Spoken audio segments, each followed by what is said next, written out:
Kalian tahu gak sih apa itu kerjasama internasional? Setahu aku sih ya, kerjasama internasional hubungan yang dijalin antara satu negara dengan negara lain untuk mencapai kepentingan bersama. Ini itu saling menguntungkan dan bisa disebut simbiosis mutualisme. Dan biasanya dituangkan dalam naskah hukum formal seperti perjanjian internasional. Kalau dipikir-pikir, kamu tahu gak sih faktor-faktor yang mempengaruhi kerjasama internasional itu? Menurut aku sih ada beberapa ya faktor yang mempengaruhi kerjasama internasional. Yang pertama, perbedaan sumber daya alam antar negara. Yang kedua, perbedaan tingkat kemajuan teknologi dan ekonomi. Yang ketiga, kesamaan kepentingan nasional. Yang keempat, saling ketergantungan antar negara. Yang kelima, pengaruh globalisasi. Dan yang terakhir itu keinginan menciptakan perdamaian dunia. Manfaat dari kerjasama internasional untuk negara kita. Menurut saya sih yang pertama manfaatnya yaitu meningkatkan perekonomian negara dengan melalui perdagangan ekspor impor.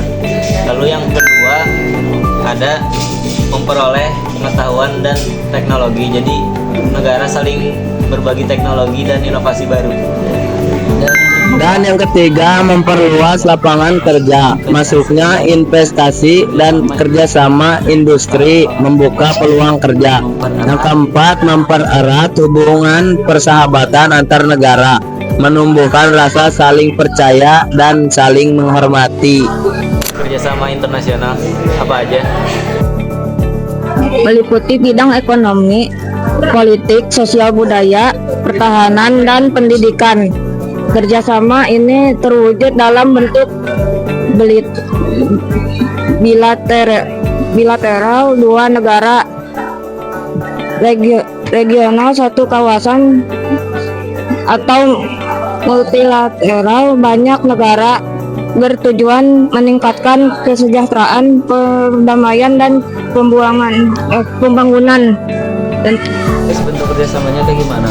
Bentuk kerjasama internasional bisa terbagi menjadi 3 klasifikasi berdasarkan negara yang terlibat. Pertama, ada kerjasama bilateral, yaitu kerjasama yang dilakukan oleh 2 negara saja. Tujuannya sangat spesifik, yaitu hanya untuk memenuhi kebutuhan kedua negara tersebut.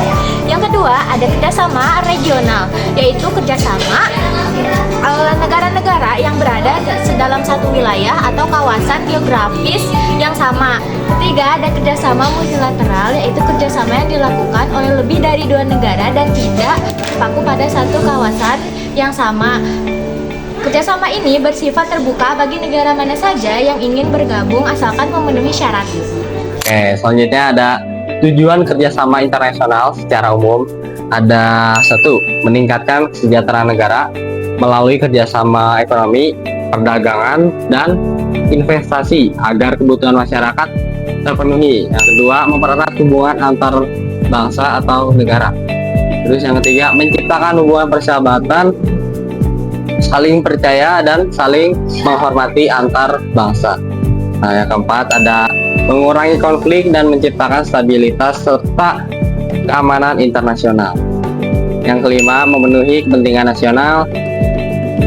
Setiap negara dapat mencapai tujuan dan kepentingannya tanpa merugikan negara lain.